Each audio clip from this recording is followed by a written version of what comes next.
ماہ شعبان کا عظیم واقعہ، قبلے کی تبدیلی، ایمان، اطاعت اور محبت رسول صلی اللہ علیہ وسلم کی لازوال داستان۔ تمہید: اسلامی سال کے مہینے محض دنوں کا مجموعہ نہیں ہوتے، بلکہ ہر مہینہ اپنے اندر کوئی نہ کوئی روحانی پیغام، آزمائش یا رحمت سمیٹے ہوتا ہے۔ انہی بابرکت مہینوں میں ایک عظیم اور خاص مہینہ ماہ شعبان ہے۔ یہ وہ مہینہ ہے جو رمضان المبارک کی تیاری کا دروازہ بھی ہے اور اللہ کی خصوصی رحمتوں کا ذریعہ بھی۔ ماہ شعبان وہ مہینہ ہے جس میں اللہ تعالیٰ نے ایک ایسا فیصلہ فرمایا جس نے امت مسلمہ کی پہچان، سمت اور روحانی مرکز کو ہمیشہ کے لیے متعین کر دیا۔ یہ واقعہ ہے قبلے کی تبدیلی کا۔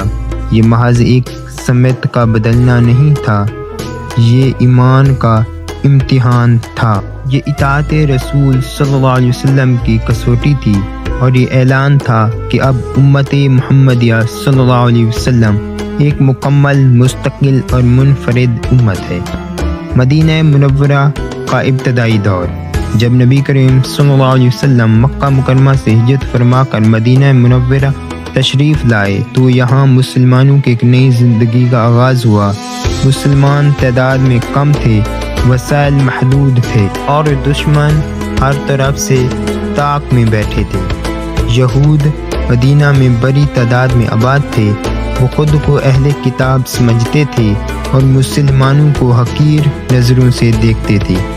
اس وقت مسلمانوں کا قبلہ بیت المقدس تھا اور رسول اللہ صلی اللہ علیہ وسلم بھی اسی طرف رخ کر کے نماز ادا فرماتے تھے، لیکن نبی کریم صلی اللہ علیہ وسلم کا دل، نبی کریم صلی اللہ علیہ وسلم کی روح، نبی کریم صلی اللہ علیہ وسلم کی چاہت کچھ اور ہی تھی۔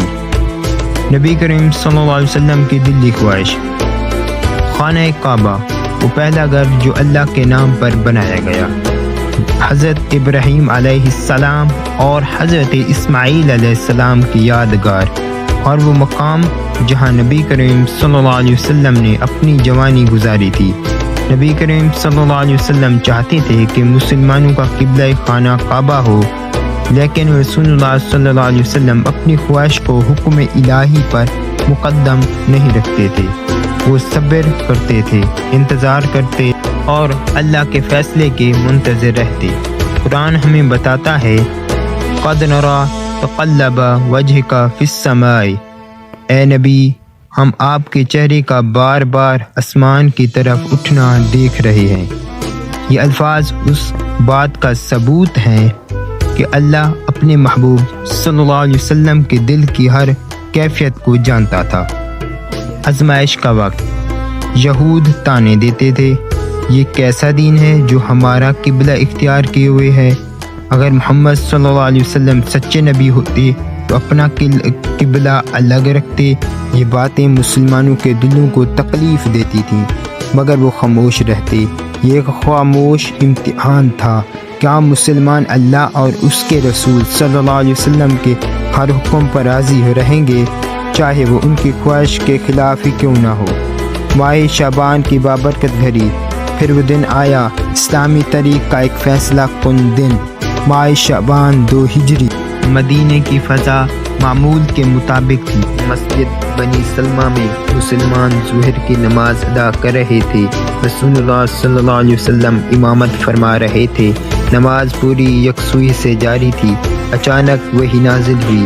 یہ وہ لمحہ تھا جس کا انتظار زمین و آسمان کو تھا، حکم الہی کا نزول۔ اللہ تعالیٰ نے فرمایا، وَوَلَّى وَجْهَكَ شَطْرَ الْمَسْجِدِ الْحَرَامِ، اے نبی اپنے رخ مسجد الحرام کی طرف پھیر لیجئے۔ یہ حکم آیا اور نبی صلی اللہ علیہ وسلم نے ایک لمحے کی تاخیر کے بغیر نماز کے دوران ہی رخ بدل دیا۔ نہ نماز توڑی، نہ کسی سے پوچھا، نہ کوئی اعلان کیا، بس حکم آیا اور اطاعت ہو گئی۔ صحابہ کا بے مثال ایمان۔ جو ہی نبی کریم صلی اللہ علیہ وسلم نے رخ بدلا، صفوں میں کھڑے صحابہ رضی اللہ تعالی عنہ نے بھی فوراً رخ بدل لیا۔ کسی نے سوال نہ کیا، یا رسول اللہ صلی اللہ علیہ وسلم کیوں؟ کسی نے یہ نہ کہا ہم آدھی نماز پڑھ چکے ہیں۔ یہ تھا صحابہ کا ایمان۔ وہ جانتے تھے نبی صلی اللہ علیہ وسلم جو کریں گے وہی حق ہے۔ اس لمحے مسلمانوں کا قبلہ ہمیشہ کے لیے بدل گیا۔ مسجد قبلتین، یہ مسجد آج بھی موجود ہے اور مسجد قبلتین کہلاتی ہے۔ یہ مسجد گواہ ہے کہ امت محمدیہ صلی اللہ علیہ وسلم نے ایک نماز میں دو قبلوں کی طرف رخ کیا۔ یہ تاریخ اسلام کا ایک بے مثال منظر تھا۔ منافقین اور یہود کا رد عمل۔ یہ جب خبر پھیلی تو منافقین اور یہود بول اٹھے، اگر پہلا قبلہ غلط تھا تو یہ نمازیں ضائع ہو، اور اگر نیا قبلہ غلط ہے تو اب کیا ہوگا؟ اللہ تعالیٰ نے فوراً جواب فرمایا، وَمَا قَانَ اللَّهُ لِيُضِيعَ إِيمَانَكُمْ، اللہ تمہارے ایمان کو ضائع نہیں کرے گا، یعنی اللہ کے حکم پر کی گئی ہر عبادت قبول ہے۔ اس واقعے کے عظیم اسباب: نمبر 1، اطاعت میں تاخیر نہیں ہونی چاہیے۔ نمبر 2، ایمان سوال نہیں عمل مانگتا ہے۔ نمبر 3، اللہ اپنے نیک بندوں کی خواہشوں کو سنتا ہے۔ نمبر 4، ماہ شعبان تیاری اور اصلاح کا مہینہ ہے۔ نمبر 5، امت مسلمہ کی پہچان خانہ کعبہ ہے۔ آج کے مسلمانوں کے لیے پیغام: آج ہم بھی نماز پڑھتے ہیں، لیکن کیا ہم اللہ کے ہر حکم پر اس طرح فوراً عمل کرتے ہیں؟ کیا ہم سنت کو ترجیح دیتے ہیں یا اپنی خواہش کو؟